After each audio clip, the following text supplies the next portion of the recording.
This was supposed to be the secret teachings. Now they can't be secret anymore. Anyway, I've only just started. When Ajahn Chah used to talk about samatha vipassana, calm and insight, he would hold up his hand because he didn't have any other visual aids to help him. So he would use whatever he had to try and explain by a symbol what these concepts really mean. And he would hold up his hand like this and say, "Now you can see the front of my hand." But he insisted the back of the hand was there as well, only you just couldn't see it. It was just right behind. Now you could see the back of the hand, you couldn't see the front. But the front is there. And he said that's just like samatha vipassana. One might be in front, but the other one is right behind, even if you can't see it. So when you are doing calm practices, insight will be right behind. And if you're doing insight, calm is right behind. You cannot separate them at all. So said the great Master Ajahn Chah. And what he meant by that in practice, if you really are becoming calm and still and peaceful, then insights start to arise. That is one of the signs that you are getting peaceful. The wisdom arises. And how does that work? Number one, as I've been telling from the beginning of this retreat, when you have calm, peace and stillness, your mindfulness increases. You literally see more. Or, as I mentioned in that simile earlier on about walking up the hill to Bodhinyana Monastery, looking through the window of a car, you hardly saw much at all. But I thought I knew that hillside. And when I got out of the car and started walking, I saw more. When I stood perfectly still, only then did I see everything. And you can understand how to get insight, you do really need stillness. Otherwise, you're just going too fast to see what's really there. You don't have enough time. Now, this is another exercise of, here we go, I'm going to use this. Sometimes I pick up this thing, but I'm now going to use this. Now, this is an exercise on what insight is. What is this I'm holding up? Koala. What else? Soft toy. What else? Tell me what else you can tell me about this. What else? Come on, I want some insight. What else? Furry animal, yeah. What else? What else? What else? Can you understand the longer you look, the more you see? And if you just say koala bear and finish with it, there's so much you miss out. This is one of the problems. Many people think insight is thinking. You give it a name, koala bear, and you think that's all that is. It's much more than that. So to get insight, you have to take an object, be still with it, until you finish with all of the names. Because all the names is what you've been told it is. And if you're going to get insight, you have to go way beyond your knowledge of what you've been told it is to see it what it truly is, when all the thoughts have vanished. And I remember reading a story.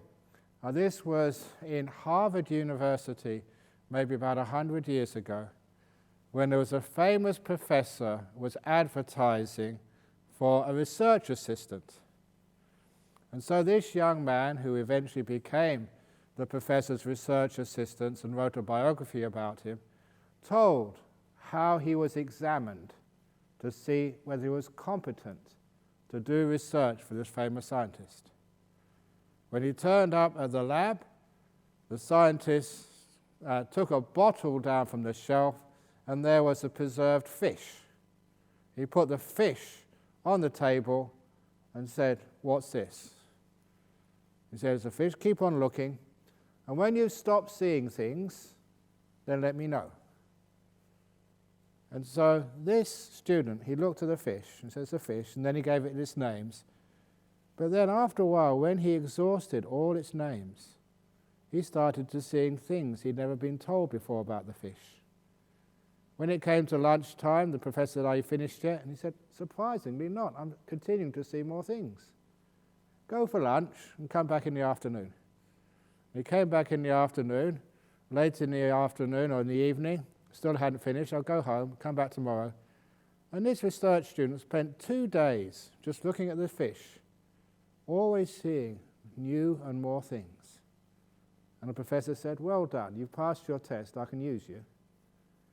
Because if you're going to do, say, research in science, you've got to see things which other people haven't seen. You've got to go beyond knowledge to see the truth. This is one of my sayings.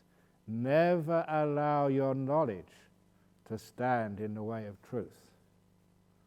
The knowledge says this is a teddy bear. What else is it? Metta. Or whatever else it is. You can see so much more in things. Now this is the problem where most people practice so-called insight. They just keep thinking. More names. Just the same old things you've heard from other people. Now, we get something like metta, compassion. How many of you understand what compassion is? Hardly any of you. You think you do. You can spell compassion, you can translate it into Hokkien, into Mandarin, into Bahasa, but do you know what it really is? It's much more than a word. So I was telling people, just instead of having words, have exercises so you can actually find out, you can feel what compassion is. And holding teddy bear is one of those. Hold it. And after a while, you can feel compassion, kindness. That's insight meditation. It's no longer a word, it's something you can feel. It's an emotion, not a signpost. And the even better way of understanding what compassion is, I described, but maybe you didn't get it, the very first teachings on meditation, how to relax your body. Very simple, and you think, oh, that's just preparation for real meditation. And you really want to get into it. Relaxing body, yeah, I can do that at home, but I want nimittas, I want jhanas. No. When you start relaxing your body, you will find whatever it is which relaxes it, which lets go of the tightness, the tension. What was that? That was compassion. That was kindness to your own body. You relaxed it. Now you know what that is, as an experience, as a feeling. Before even the word starts to describe it, you know it as a feeling. And this is one of the most important parts of our meditation. To get to know what compassion, metta, whatever you wish to call it, really is. Not as a word. Because once you know what it is, then it's easy to practice compassion. Why is it we're all supposed to be Buddhists? We're all trying to be kind to one another, but we still argue with one another and complain. Why do we do that? Because we don't really understand what compassion is. It's just a word to us. It's just, this is what should be done by one who is skilled in goodness.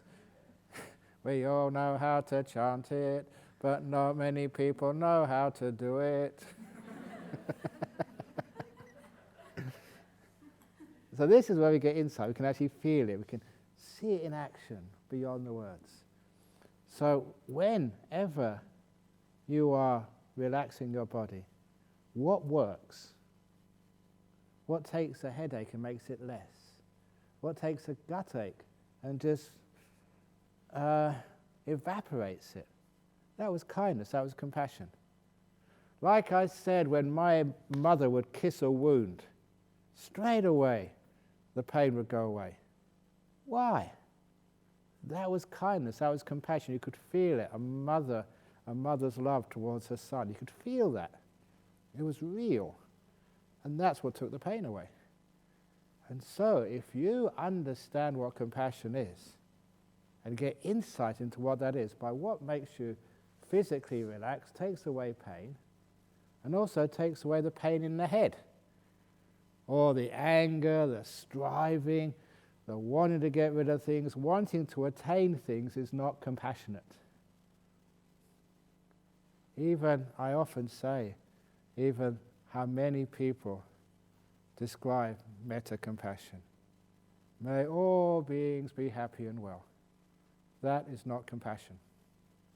Because there are some people don't want to be happy and well. And it's their right to be miserable. So real compassion is, if you want to be miserable, the door of my heart's open to you. You can be miserable. You don't always have to be happy. And that's just a huge problem when you come on retreats. Or if you're a nun or a monk, you think, I always have to be happy. Because, especially in front of lay people, when you go in your room, you can punch the wall and you can swear, but in front of others, you must be happy. You don't have to be. You can be who you are. In other words, the door of our hearts is compassionate for you to be who you are. You have miserable days sometimes. You have happy days sometimes. So real compassion is letting people be, even if they're miserable. And that brings me on to the story which became the title of the Good Bad Who Knows book in the United States. Because there was a young lady here, she was Indonesian but living in Australia. I won't tell you her full name, but her first name was Ronnie. So everybody knows. And on one of these retreats, she came up to me in the interviews, like people do, and said, I'm really fed up. I just don't like this retreat because everybody's supposed to be happy, and I'm not happy. I feel miserable. And I said, well, what's wrong with that? He said, well, it's not allowed. Okay, you can eat a bit of noodles in the afternoon, you can talk, you can break this rule and that rule, but that's one rule you're not allowed to break on a retreat, she thought. You have to be happy. He said, I felt miserable, I felt grumpy. And when she mentioned that word grumpy, I had my insight. I went into the office there's a computer there, and very, very quickly I opened up Microsoft Word and printed out the first, there's been many since, the first grumpy license. It was on letter-headed paper, Bodhinyana letterhead paper, and it said, grumpy license on the top in very nice font. And underneath it said, this license grants to the holder, and I put her name, Veronica, permission to be grumpy for any reason or no reason at all, at any time for the rest of her life. Signed, Ajahn Brahm. And I signed it. So I told her, here you are, you have official permission from me to be grumpy. So you don't have to not be grumpy anymore, you just be grumpy. And you know, as soon as you got the grumpy license, she wasn't grumpy anymore. She was happy. That's psychology. But anyway, afterwards, she could be grumpy whenever she wanted, no problem. That is compassion. So be careful. Sometimes say, may you be happy and well. May your sickness be overcome. That's not being compassionate. Say, if you want your sickness to be overcome, may it be overcome. If you want to stay being sick, it's fine by me. That's compassion. Not controlling people, not trying to make them fit in to what you think they should be, but loving a person for who they are. That's why the insight which I got from compassion from my father, the title of the first book, Opening the Door of Your Heart, which was, no matter who you are, no matter what you do, even if you're the worst meditator who's ever sat on this floor in Jhana Grove, you'll always be welcome. Next year, the year after, forever. The door of our heart is always open to you. We're not trying to control you. We're not trying to even change you. We're trying to love you for who you are. You don't have to change. That is compassion. If you're sick, you're sick, and I can still be kind to you. If you're crazy, still be kind. If you decide to all convert to Christianity this afternoon, fine, by me. Whatever it is, this is beautiful, opening the door of your heart. That is what compassion really means. But sometimes people argue, say, well, that's not compassion, I'm not good enough, I have to improve. If I just do nothing, you keep on saying I'll just be as bad as when I started, no improvement at all. We're not here to improve. We're here to be at peace with ourselves. That's meditation. Not to attain things and change things and make yourself into superwoman or superman or super nun, but to make yourself at ease with yourself, at peace. And the story which goes with this, you are now in this beautiful forest. It's a nice sunny day today, so today is a good day for go for walks if you want to go for a walk. And if you do go for a walk today, I'm going to give you a test. I want you, when you go for a walk, to find the perfect tree in the forest. The one which is dead straight, perfectly straight going up, with all the branches equally spaced, with all the leaves green, no yellow leaves, no brown leaves, just green leaves. And all the leaves without any insect bites on them, perfect green leaves. With a bark nice and smooth, which has never been damaged. Go and find me that perfect tree in the forest.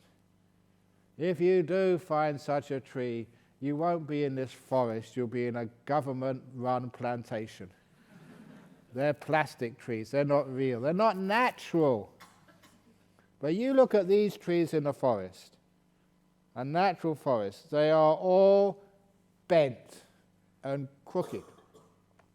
They've all got branches broken off them. And those branches, when they break off, they leave holes, and that's where the animals live. They're really important, that's their nests. You find me a tree with only green leaves. They've got yellow leaves and brown leaves. I remember last year going to Nova Scotia in, I think it's October, at the fall season, when I just made it exactly, but to the day, the best time to go and see the changing colour of the leaves.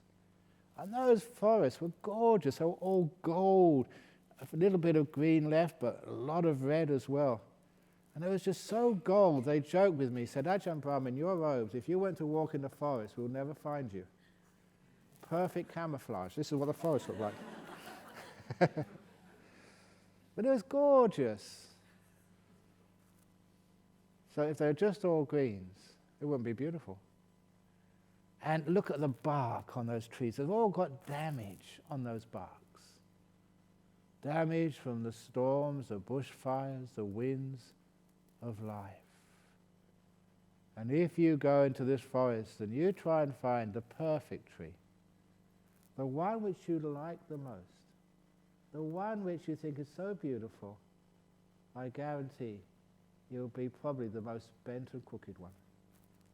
The one which has got all these bumps on the bark, on the trunk. Those are the most beautiful of the trees. So imagine that we came here, how long, 5 or 6 years ago we started this. Imagine that one of the first things we did was straighten up all the trees. Make sure they were all perfect for the perfect Jhana Grove Meditation Retreat Center. That would be crazy. Because the most beautiful trees are the ones which are bent and crooked. The most beautiful human beings are the ones who are bent and crooked and scarred, with bits of them falling off. That's the most beautiful. Now, are you one of those plastic trees? Is that what you're trying to be? Or are you one of those beautiful trees in a forest? Can you take a look at your body and mind and say, the door of my heart is open to me, just as I am. And I don't want to change me one bit. If you can say that, you have some insight into how to find peace.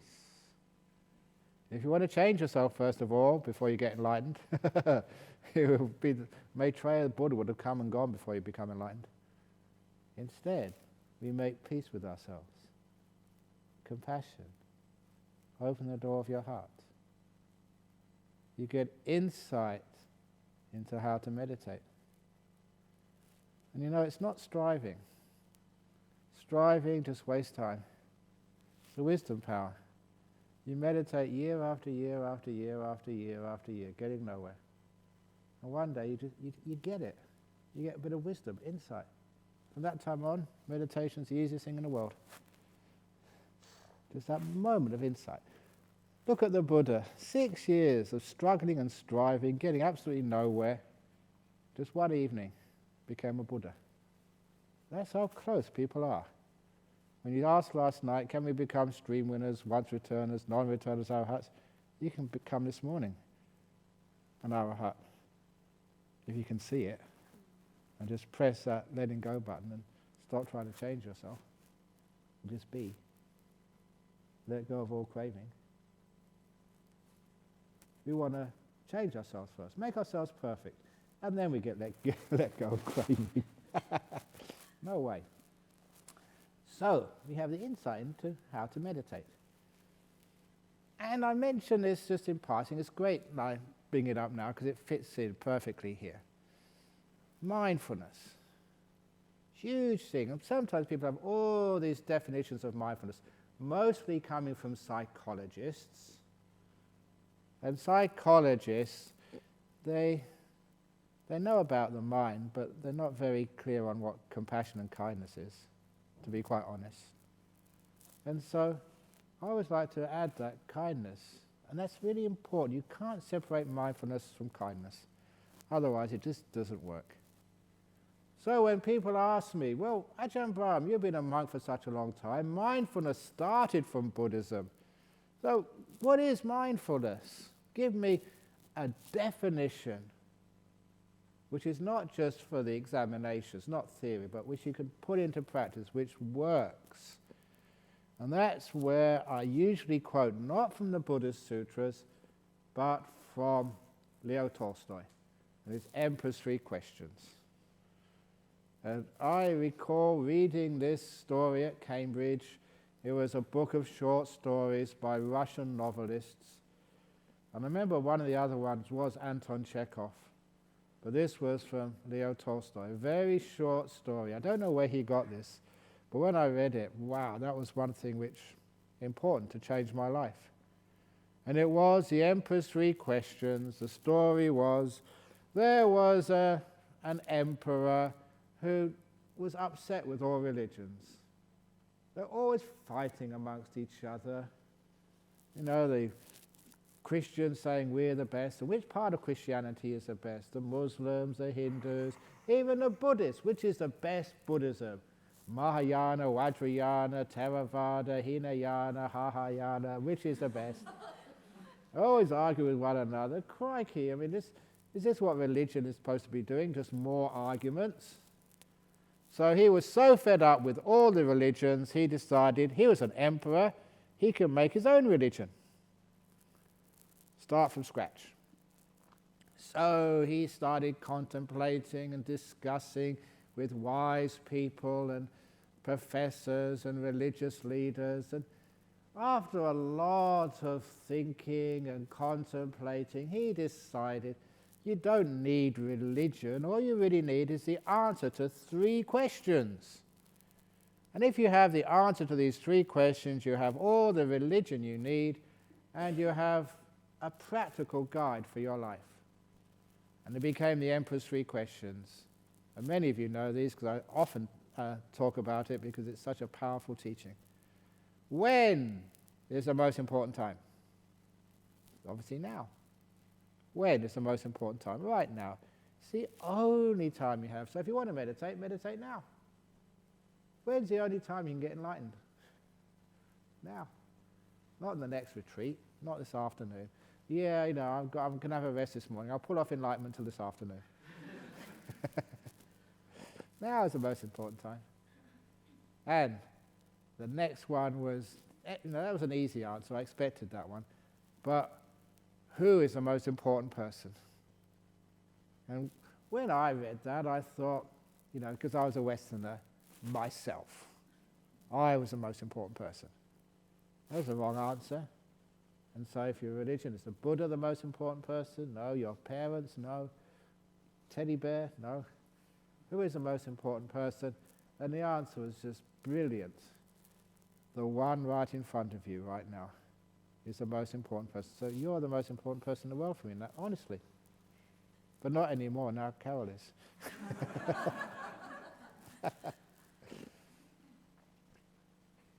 Now that was mindfulness.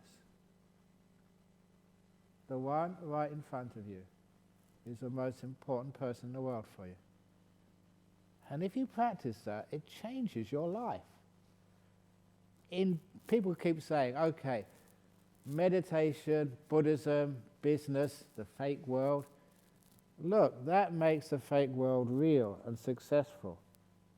If you're in business and your client is right in front of you, they are the most important person in the world. Give them that importance and they will know that you care for them and you are paying attention to them. You can listen to them, you get the message, you can understand what they want, what they need. And your customer keeps coming back again. Your supplier, the people you work with in the office. How many people in your office, when you talk to them, aren't listening? Or when they talk to you, you don't listen. Why? Because it's not important. It changes the whole experience. If the one right in front of you, you regard them as the most important in the whole world. I try to do that.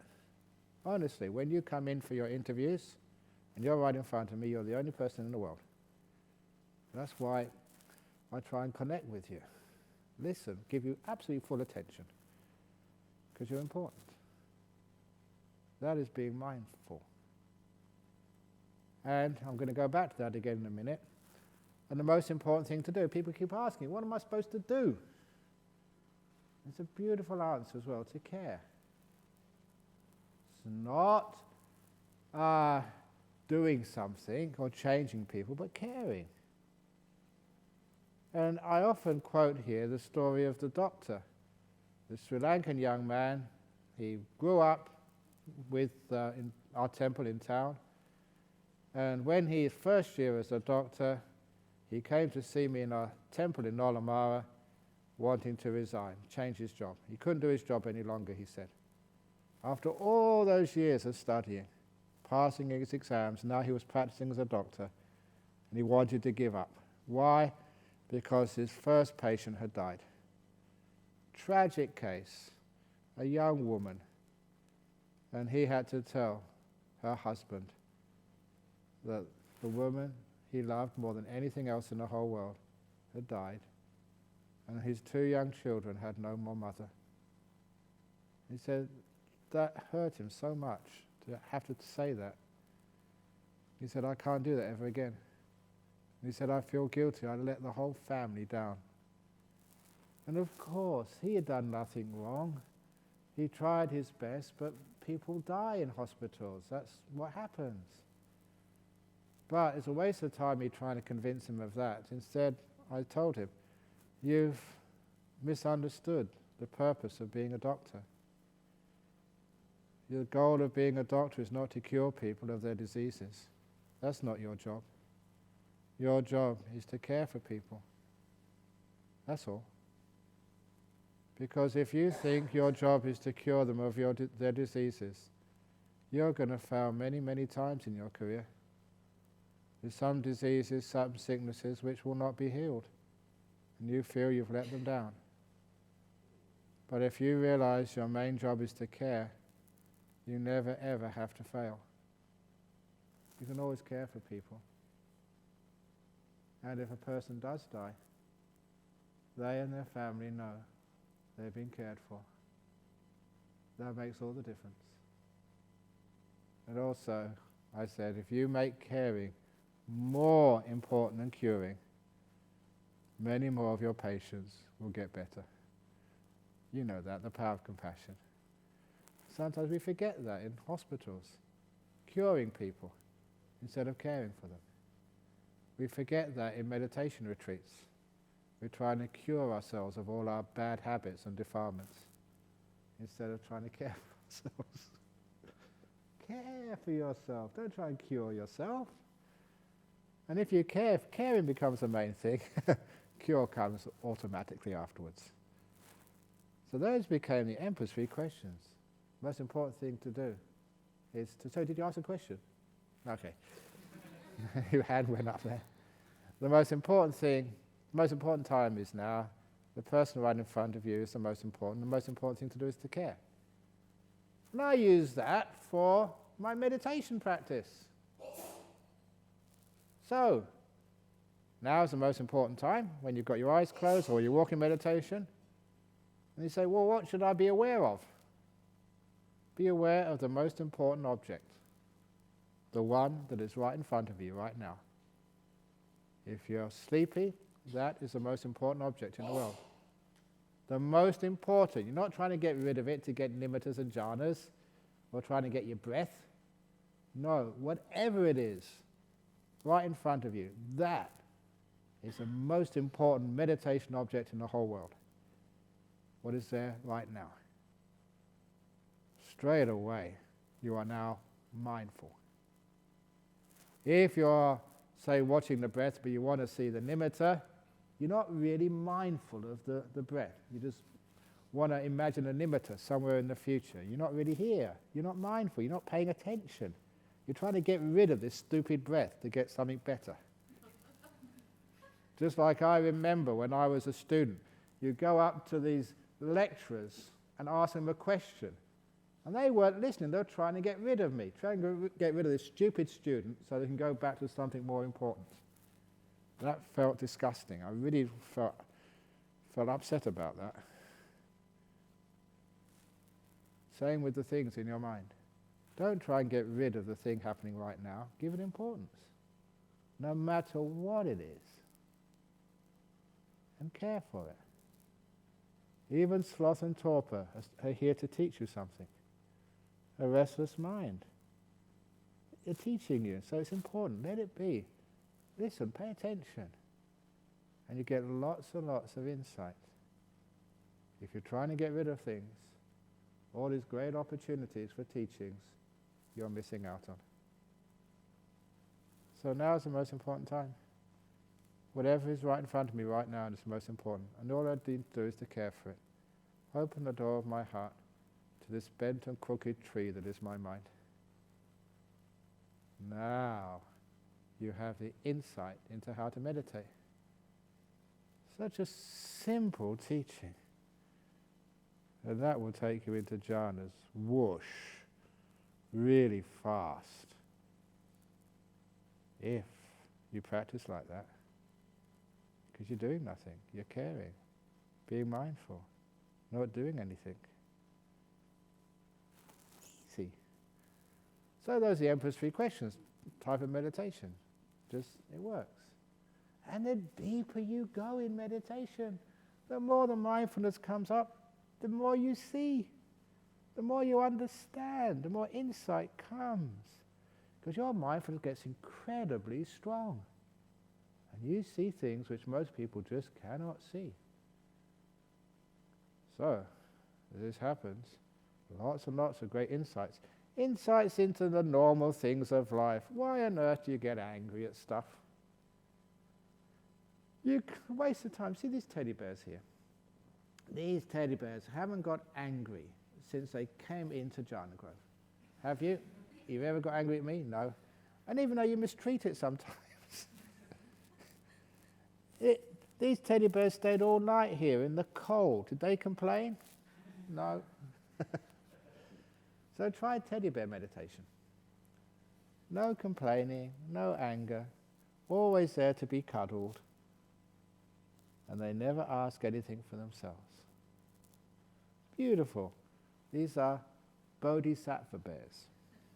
They're just here for your enlightenment. No one else is. But when you actually understand these types of compassion, peace, just being not complaining, why do I get angry for? You complain and get angry. Do things change when you get angry at other people? Does it really help anybody? It doesn't change them when you get angry at them, but it certainly does change them when you're kind to them. That changes people, not anger. Anger makes them worse. Kindness makes them far, far better. So you get insight into these things. The reason why we get angry is because everyone else gets angry. We just follow other people just like sheep. There was one monk, he was brought up very close to here on a farm. And he said when he was a young man, he would help his father on the farm, and he went out to see a very rare phenomena. There were a herd of sheep, maybe about 100 or 150 of them. And he didn't know how this had happened, but they'd formed a circle around a big group of bushes. So they couldn't see the other side of the bushes, but there was a big circle, and of course they were following one another on an unbroken circle, going round and round and round like sheep do. Sheep always follow the one in front. And the one in front of that, and in front of that, in front of that, was the one behind that sheep. So it was an unbroken circle, going round and round and round, and it would have gone on forever. Just like human beings, always following other people, going round and round and round forever, until he actually managed to find one sheep and pull it out of line. And once the line was broken, then the sheep could go off. And he thought, isn't that like human beings as well? Always following one another, never actually being wise enough to see for ourselves what we need to do. So don't get angry. Instead, be kind. When someone's angry at you, give them loving kindness. Say, the door of my heart is open to your anger. You can be angry. I don't want to change you. Come on, give me more. See how angry you can get. See if you can break your record of being angry. This is what Ajahn Chah used to do. When somebody was angry, they asked him, how can I overcome my anger? And so what he did, he said to them, next time you're angry, really angry, sit down, get like a clock, put it in front of you, and see if you can beat your record for being angry. See if you can beat your personal best. 5 minutes? No, that's nothing. Try 10. I'm going to be angry for 10 minutes. I'm going to be angry for 15 minutes. I'm going to be angry for 20 minutes. And straight away you try that, and the anger disappears.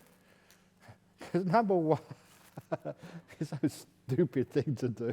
What am I doing this for? I'm a crazy guy. But it also realizes that anger finishes anyway, and it's just after it's finished, it's gone. And when you try to stop it, it gets worse. So I'm just going to be angry, that's all. You let it be, and it soon unwinds. So you get all these insights into just the things which really matter in life, because you start to see things in different ways, not just the way everyone else sees them. In English, we call this thinking outside the box. Now, how can you think outside the box if you're always in the box?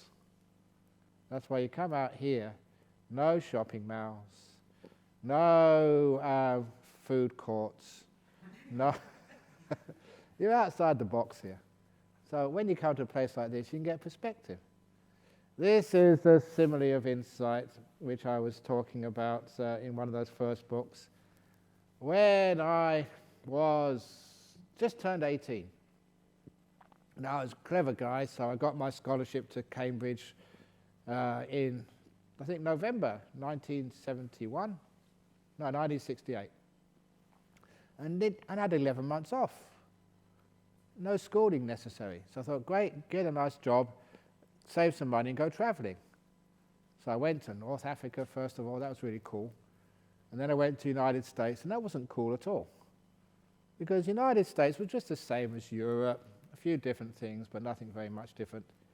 But I remember just being in somebody's house and reading a book about Central America. Now that was different, that was jungles, a different culture. It had all these ancient ruins, these pyramids of the ancient Mayan civilization. And I thought, wow, this is really awesome to go to one of these pyramids and check it out. Because it had all these ideas of Aztecs. They were the worst part of that civilization. That's where they would take someone's heart out when it was still beating as an offering to their gods. Now, that was very interesting to me, but I was understanding where did this culture came from, because it just vanished and no one knew why. So I decided that's a really neat place to go to instead of hanging out in LA or somewhere. So I went hitchhiking through Mexico to Guatemala and got to Guatemala City and found the only way to get to these ancient ruins in the jungle. There was no buses to go there, no aircraft. The only way was to get this bus to the Caribbean coast, a fishing boat along the coast and up the river and the back of trucks and anything which moved to get to the center of the jungle. It's a 3-day trip. It was really exciting. It was a real adventure. And going up that river, which separated British Honduras or Belize from Guatemala, that was one of the old rainforest rivers. And it was just really primitive. And even I remember seeing these natives coming in a dugout canoe, perfectly naked, no clothes. Any moment I expected Tarzan to come swinging out of the jungles. That's what it was like. And when I finally got to this site where these ancient pyramids were, there was no one there. And these days you'd have shops and you have to buy tickets and have fences all around. This was 1969, and I could go anywhere. And of course, I saw one of these huge, and they're really big, these pyramids. And I thought, I'm going to climb up one. Now, why do you climb up a pyramid? It's called a boy thing. If you're a male and you see something, you have to climb to the top of it. Girls are much more sensible. But, boys, that's what we have to do. Don't know why. It's in our genes somewhere. So anyway, not knowing what I was doing, climbed all the way to the top, which is a long way. And I never understood what these pyramids were there for. I hadn't read any guidebook. I hadn't done any research. I just went up the top to have a look. And maybe it was because I hadn't done any research. You got the powerful insight of what these pyramids were there for. For 3 days, I've been traveling in the jungle. And the paths in the jungle, the very narrow paths, they always get covered with tree branches and vines. The forest, the rainforest, is so alive. You cut a path through the jungle and it gets covered up within days. So I was going through tunnels, and I never saw the sky except through the little gaps through the leaves of the canopy above. And even on the river, it was a wide river, but the trees were overhanging the river. You never saw the sky. You never saw a horizon. And after just 3 days of that, climbing up the pyramid, the top of the pyramid was just above the tree line. So when I got to the top, for the first time in 3 days, you could see the sky and the horizon. Infinity in all directions, with nothing between me and the infinite. Wow. Now I understood what those pyramids were there for. To give you a very amazing insight into the nature of truth. Emptiness. Nothing between you and as far as you can see. Stillness, freedom. And then you'd look down and you could see, because of like Google Maps, before Google Maps ever existed, you could see where you'd come from. You could see the whole world, as it were. They're all laid out in front of you. So you could understand things. You could understand where you came from and where you needed to go the following day. Insight. And I realized that that is what meditation does to you. You climb out from the jungle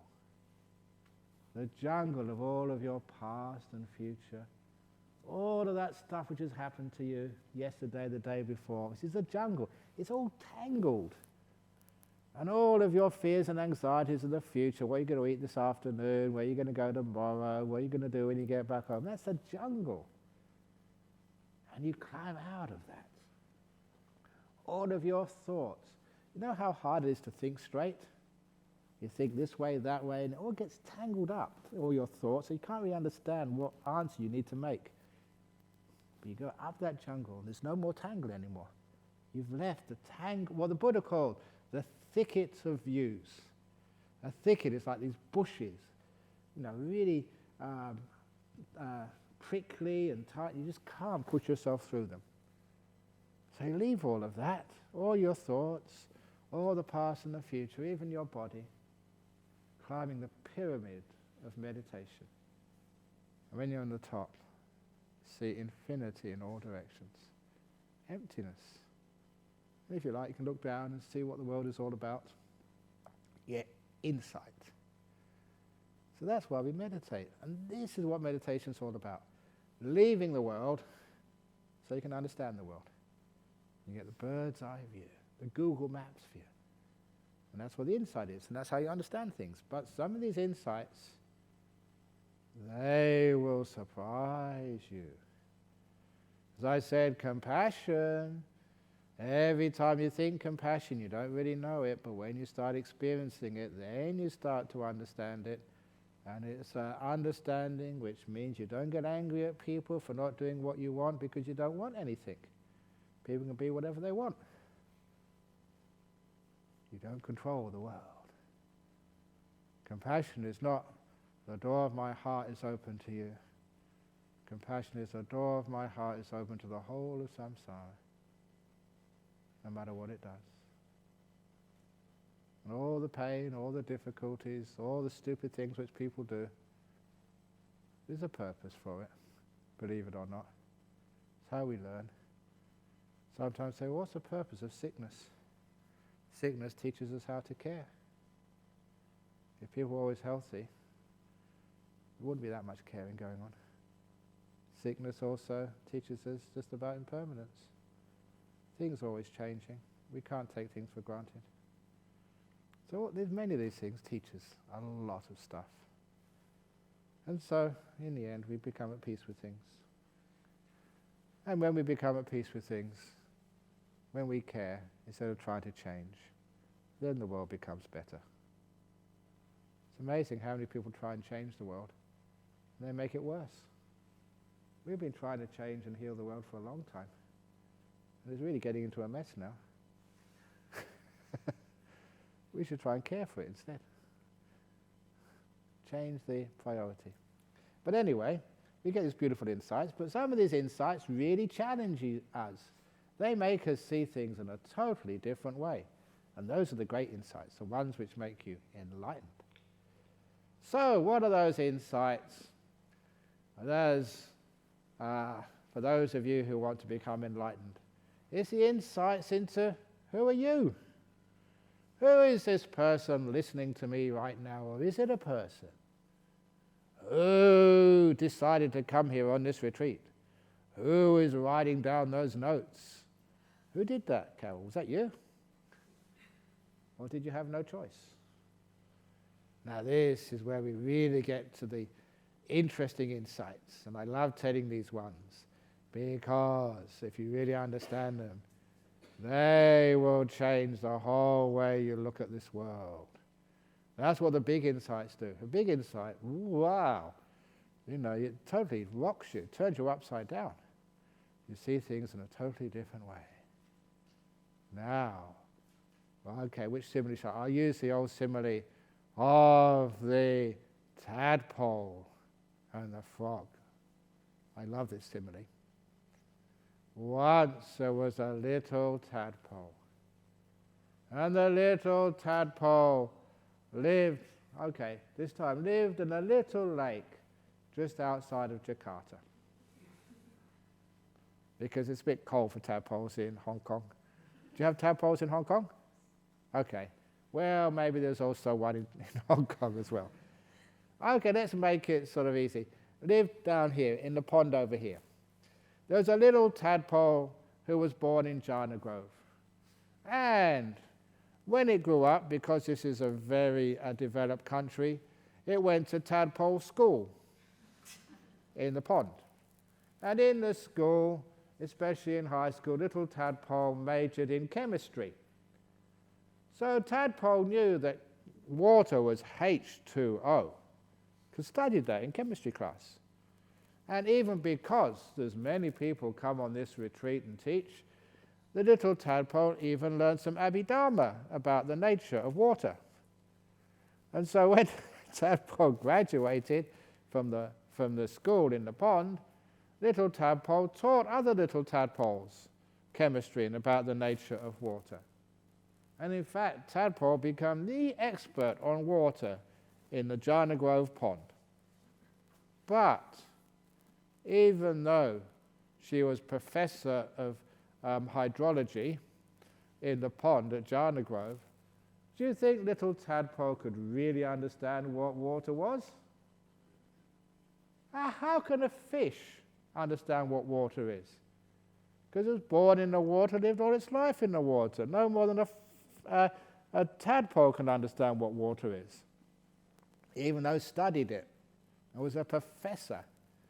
Just like professors of Buddhism sometimes. They studied it, they translated it, they know just nothing about it. But the difference between a tadpole and a fish was one day the tadpole grows legs and arms. It becomes a frog. And when it becomes a frog, little tadpole jumps out of the lake. And that's the strangest experience ever. Sitting on dry land is nothing like being in the water. In fact, the first time it does it, it usually jumps straight back again because it's scared. You understand what I'm talking about now? Nimittas, jhanas, it's really scary. It's nothing like you've ever had before. But little tadpole, now a frog, jumps out again and soon sits on dry land and realizes, why is this so strange? It is because something which was always there, which it hadn't noticed before, which it could not really understand before, is now gone. That is water. Always been there, but now it's vanished. Now, for the first time, tadpole now become a frog. Now she can know what water is. In the same way, do you really understand what your body is and your 5 senses? Carol, are you really a girl? Tashvan, are you really Indonesian? I'm sorry, but you're not. But we think we are. But one day, tadpole Carol becomes frog Carol. And she jumps outside of her body into jhana. That's weird. That's strange. Because something is missing which has always been there for you ever since you were born. Your body and your five senses. Seeing, hearing, smelling, tasting, touching, vanished. It's absolutely gone. Now you understand what this body is, with its five senses.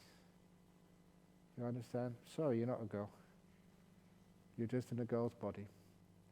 Just like you may drive a Toyota, doesn't mean you're a Toyota, just because you drive one.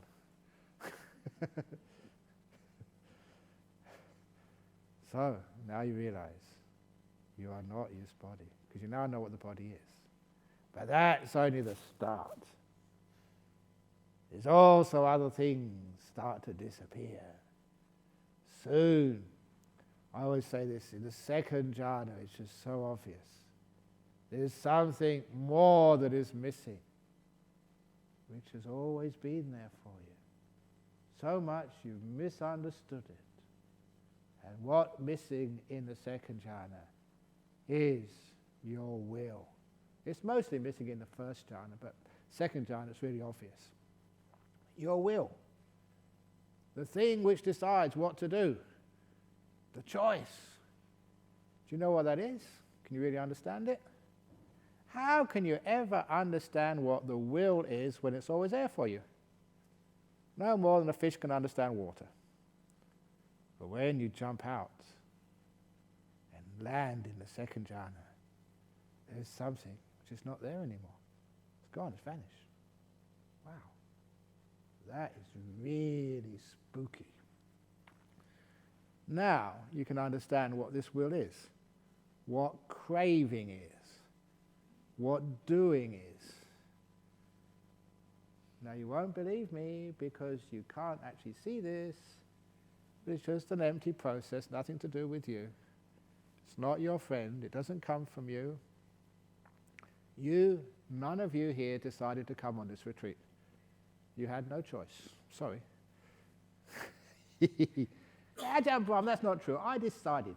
I even wrote out the form, I made the decision, I discussed with my wife and my friends, I decided to come here. That's rubbish. But when you get into jhanas, you will soon find out, no, I'm sorry, you had no choice but to come here. The thing which you understand as will is not coming from you. It's all conditioned. And in fact, the reason why you meditate, the reason why you let go, the reason why you will get into jhana has nothing to do with you. It's because of me. You have now been brainwashed. I'm sorry, but it's too late now. And don't blame me, I was brainwashed by Ajahn Chah. He was brainwashed by his teacher. He was brainwashed by his teacher. It all comes down to the Buddha. He was the first brainwasher. He messes up with your will. You learn how to let go until it totally lets go and your will stops.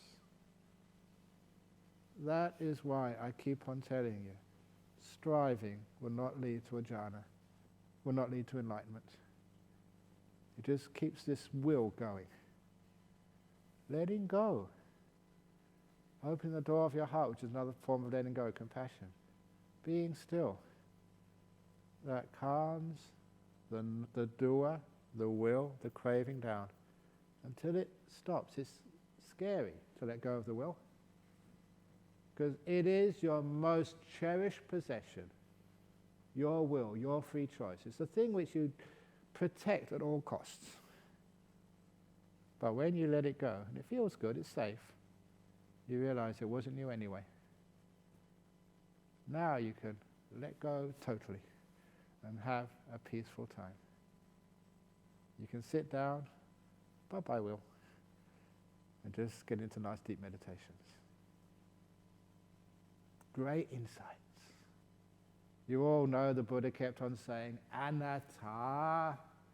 There is no me, no mine, not a self. So who the hell is doing all of this? Who's making all these choices? The Buddha said, no one. But there's choice there.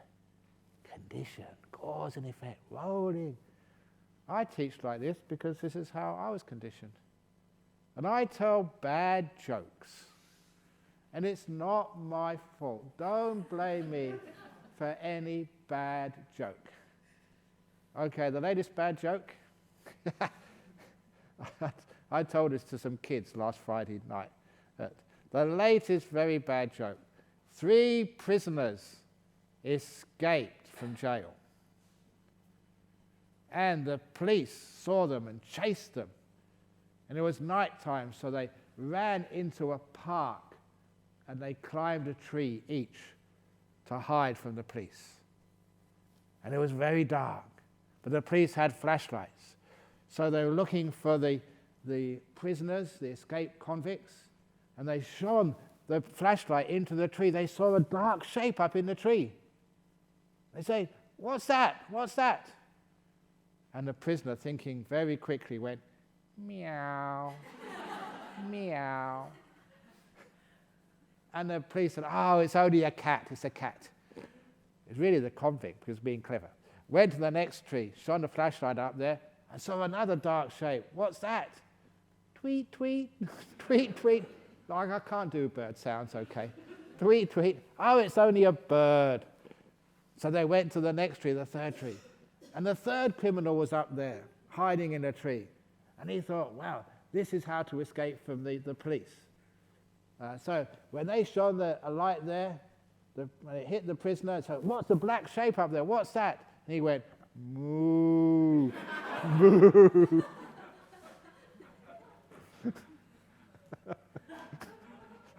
That's a terrible joke, but don't blame me, because my father told terrible jokes like that.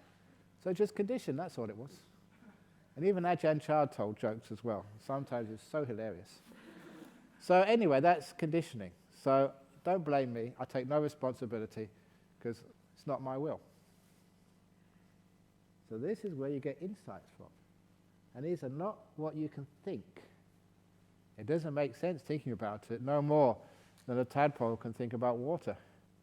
It makes sense. But one day, you grow legs. You're growing legs now. And you jump outside the water, into the jhanas. Now you get insights. Which means when you come back again, you're never the same. People do ask, and I haven't been totally honest with you.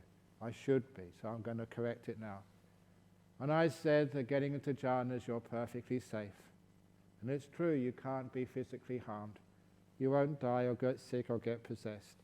But there is one danger for getting into jhanas. And that danger is you may end up losing your hair. If you get into jhanas, you want to become a monk or a nun.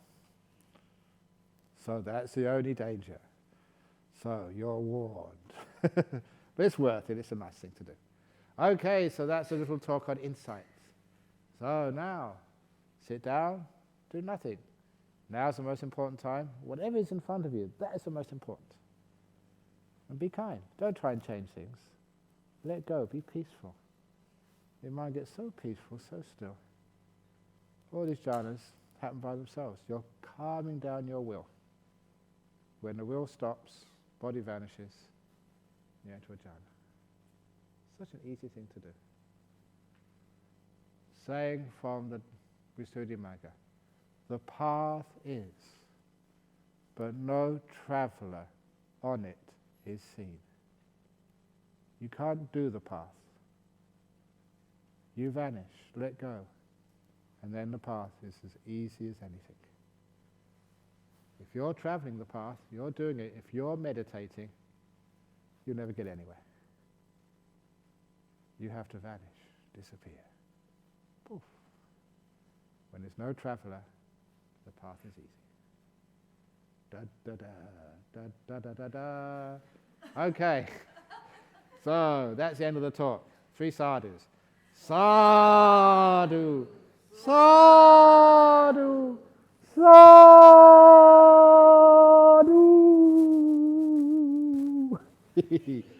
Okay, have a wonderful morning. Very good. Thank you, Teddy Bear.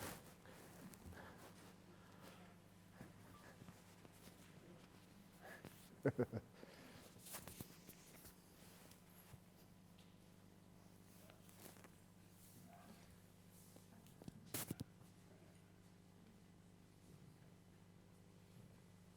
the end of Thursday morning comedy.